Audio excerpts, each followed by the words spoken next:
그렇지? 101페이지 보면 이제 일괄경매와 법정지상권의 비교가 나오는데 여기 보셔. 지금 이 토지에 저당권이 성립이 돼. 그러면 이 저당권이 성립이 되었다면 이 저당권자가 경매에서 경락인이 나타날 거 아니야? 그러면 이 경락인이 나타났을 때 저당권은 혼자 간다고 동생들 다 데려간다고.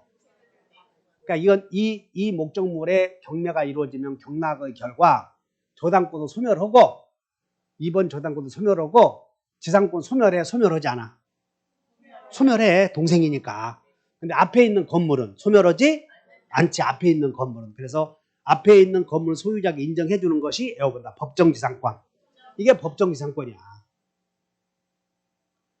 그러면 법정지상권이 성립하려거든 보시다시피 저당권 성립 당시부터 X토지 소유자와 건물 소유자가 동일인이면 돼. 성립 시에. 그래서 자 여기보다 성립 시 우아래가 동일인 소유. 그러면 성립 시 우아래가 동일인 소유였다가 경매로 그것도 경매로 누구 경매냐면 저당권 경매로 우아래가 달라지면 건물 소유자가 인정해 주는 것이 법정지상권이에요. 따라서 자 의뢰 자 X토지와 Y 건물이 있을 때 모두 을 소유라고 보자. 그러면 여기에도 저당권이 있고 여기에도 저당권이 있을 때 A가 저당권인데 지금 자 저당권 성립지를 기준으로 해서 동일인 소유죠. 그럼 A가 토지만 경매했다고 봐.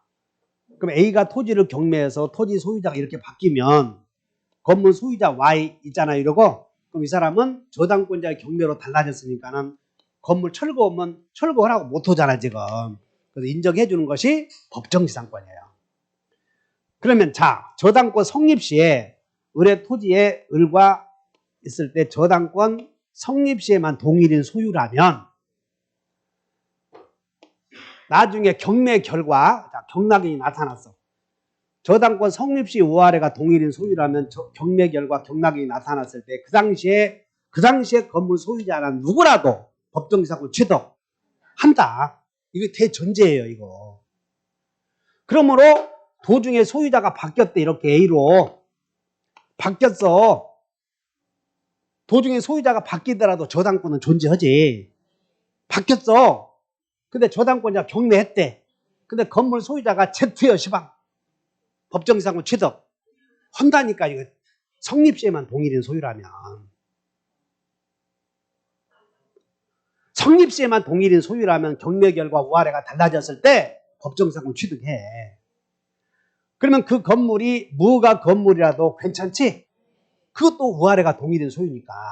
어디? 동일인 소유였는데 건물이 확 불탔대. 불탔어. 건물이. 부부싸움하다가 꼬실라 버린 거야. 다시 지었어. 자, 불탔어도 저당권은 존재하잖아 지금 토지에. 그러니까 저당권자 경매하면 경락이 나타났겠지 이렇게. 불탔는데 새로 지었대. 법정지상권 취득. 한다니까 지금. 저당권 성립시에만 동일인 소유라면 건물이 멸실돼서 재축했어도 동일성을 상실했어도 경매 결과 우아래가 달라지면 건물 소유자는 법정지상권 취득한다. 자, 101페이지.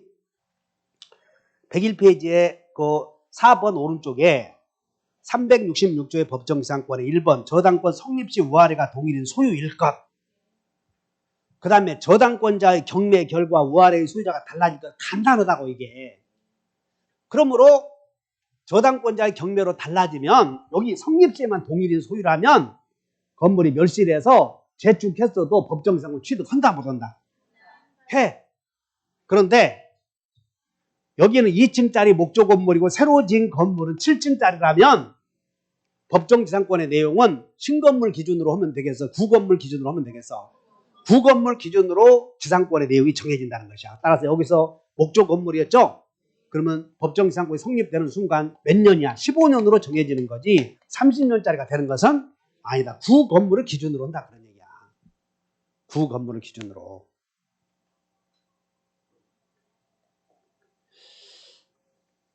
자 여기가 우리 법정지상권이고, 여기 보자. 법정지상권이 성립되었을 효과는 신건물 기준이야, 구건물 기준이야? 뭐 성립시에 동일인 소유면 된다 하면 돼. 그 다음에 자 여기 봐. 저당권 성립시에 토지의 저당권 성립시에 건물이 없었는데 나중에 들어섰대. 그러면 저당권은 경매결과 동생들 다 데리고 간다고 그랬지. 건물 철거해야 돼, 살아있어야 돼? 철거해야지, 경매 이루어지면. 그래서 경락인이 철거하셔 그러면 찍소리 못하고 철거해야 돼. 그럼 건물 소유자 입장에서는 철거 당하는 것이 좋아, 한 푼이라도 받고 파는 게 좋아? 어떻게 팔래? 이제는 어떻게 팔아?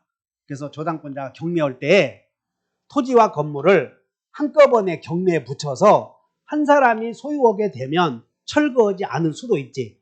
그래서 나온 제도가 일괄경매야, 일괄경매. 그러면 여러분 이 상황을 연상해서 저당권 성립시를 기준으로 해봐라.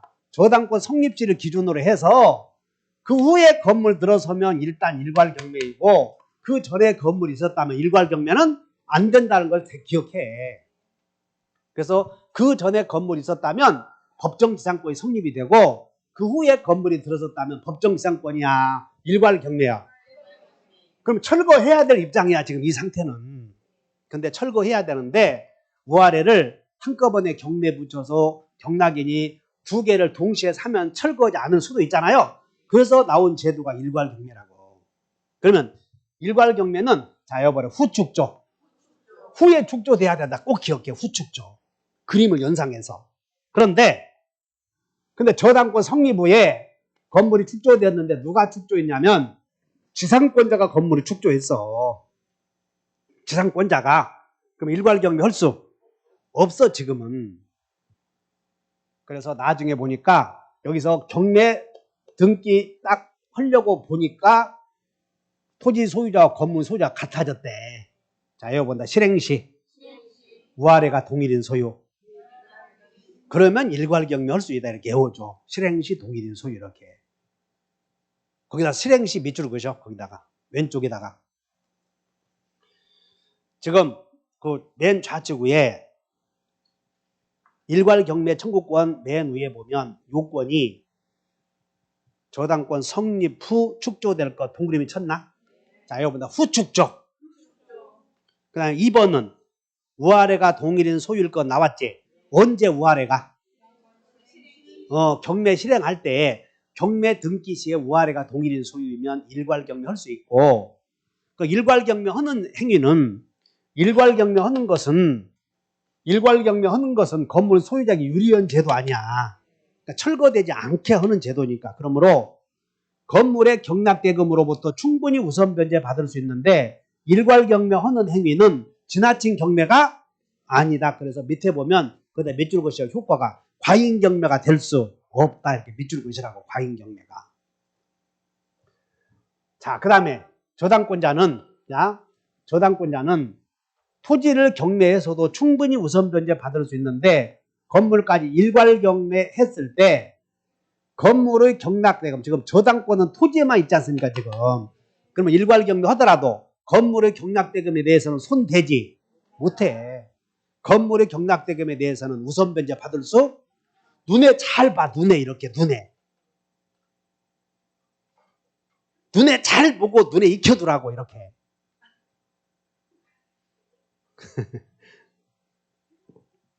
건물의 경락, 저당권은 시방 토지에 있냐 건물에도 있냐?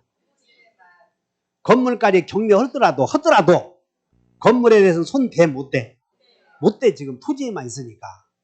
과잉경매요? 과잉경매 아니야? 그러니까 두 개 나오면 한꺼번에 문제가 나와. 한꺼번에. 그래서 두 개 나오면 어떻게 해결할 것인가 잘 기억하셔.